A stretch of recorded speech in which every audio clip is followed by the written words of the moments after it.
Bonjour à tous, on se retrouve pour une nouvelle position avec ici le trait pour les blancs. Alors le coup n'est pas très difficile à trouver, ce qui est difficile c'est plutôt la concrétisation ensuite, la suite qui est quand même relativement longue. Donc qu'est-ce qu'on a dans cette position?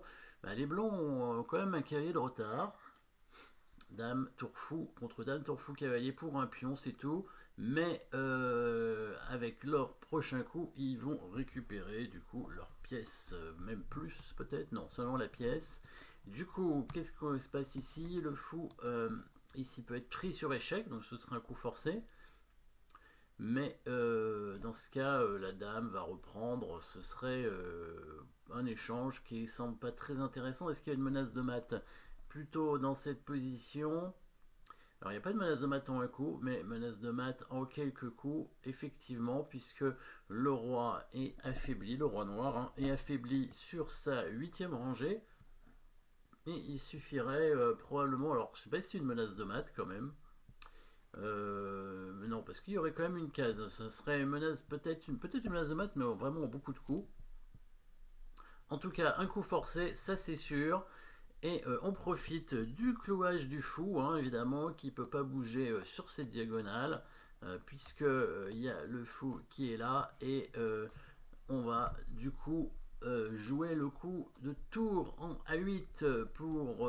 c'est une sorte de rayon X aussi, la tour est protégée à travers le fou noir, La tour est protégée par la dame blanche à travers le fou noir. Donc la tour blanche est protégée en rayon X ici, avec donc un nouveau clouage sur la tour noire. Donc si la tour prend maintenant en A8, les blancs peuvent par exemple prendre de la dame ou du fou comme ils veulent.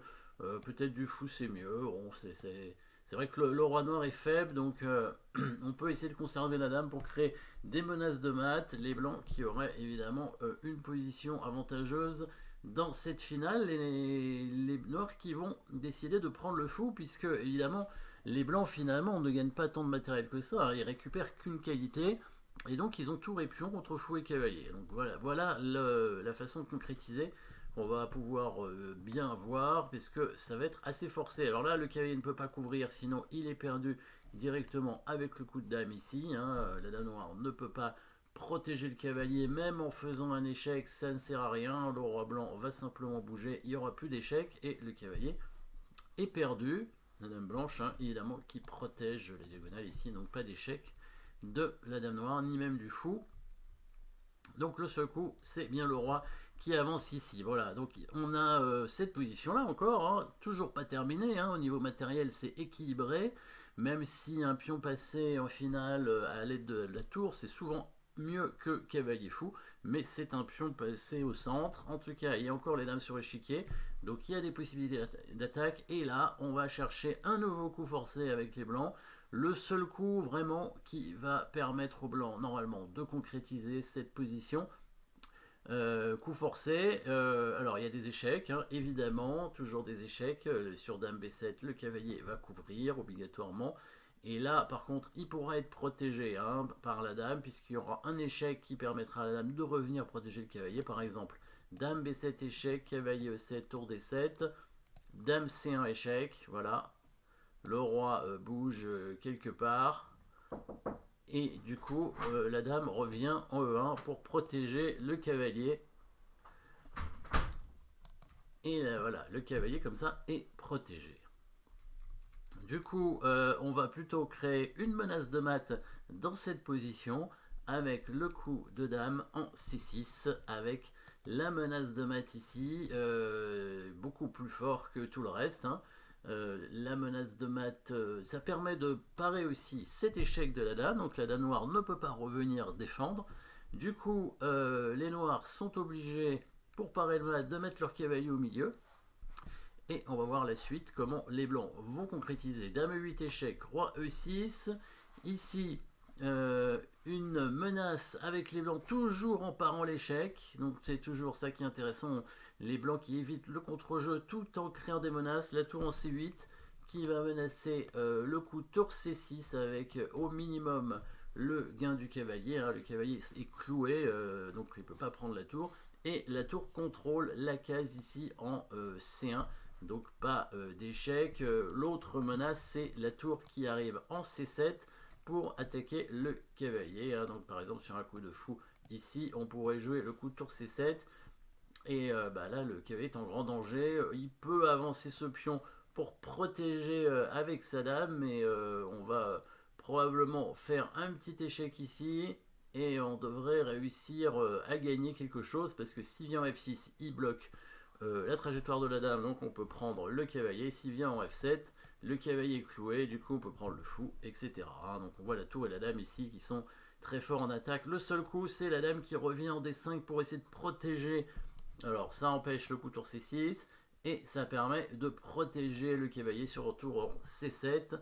Les blancs qui vont pas jouer tour C7, hein, que ça paraissait pas si mal, mais ça forçait de toute façon dame D6, ça changeait rien. Il aurait été obligé probablement dans tous les cas de revenir avec sa tour. Voilà, bien joué le coup de tour C3 pour menacer de gagner le cavalier encore avec tour E3, cavalier qui est toujours cloué. Dame D6 ne sert à rien parce que tour E3 gagne quand même le cavalier. Donc là aussi c'est assez forcé, hein, la suite. Il est obligé de faire dame D7 pour parer l'attaque sur le cavalier. On va faire échec, le roi vient en D6, toujours pour protéger le cavalier. On continue à faire échec avec la dame ici, il n'y a pas beaucoup de choix. Pour les noirs, s'il court avec sa dame, il va perdre le cavalier. On échange et on récupère ici. Après la tour, on va prendre tous les pions. Donc le roi est obligé de bouger. En C6, il vient en D5. Les blancs pourraient simplement prendre le pion B6 et menacer mat avec dame C5. Et ici, il pourrait continuer à faire échec avec tour C3. Il a préféré faire un petit coup de pion ici pour empêcher le roi de venir en B5. Ça permet de menacer un peu plus fort, puisque tour C3, maintenant le roi serait obligé d'aller en D5, et après il pourrait prendre simplement le pion B6 avec la dame, et toujours avec des menaces derrière. Mais sinon, je pense que le coup tour C3 était pas mal aussi. Cavalier D5 pour empêcher tour C3, ça a l'air assez logique aussi. La tour qui repart en E1 pour menacer en C1 cette fois. Il a joué dame D6 et maintenant voilà, les blancs vont finir assez rapidement. Alors il y a plusieurs solutions certainement, avec dame C8 échec, hein, qui paraît bon aussi, hein. Dame C8 échec, oui. Dame C8 échec, et si le cavalier court, il y a tour C1 qui gagne le cavalier. Il a préféré dans l'autre sens, c'est-à-dire tour C1 échec, suivi de dame C8, et comme ça, sur roi E7, il peut faire tour E1 échec.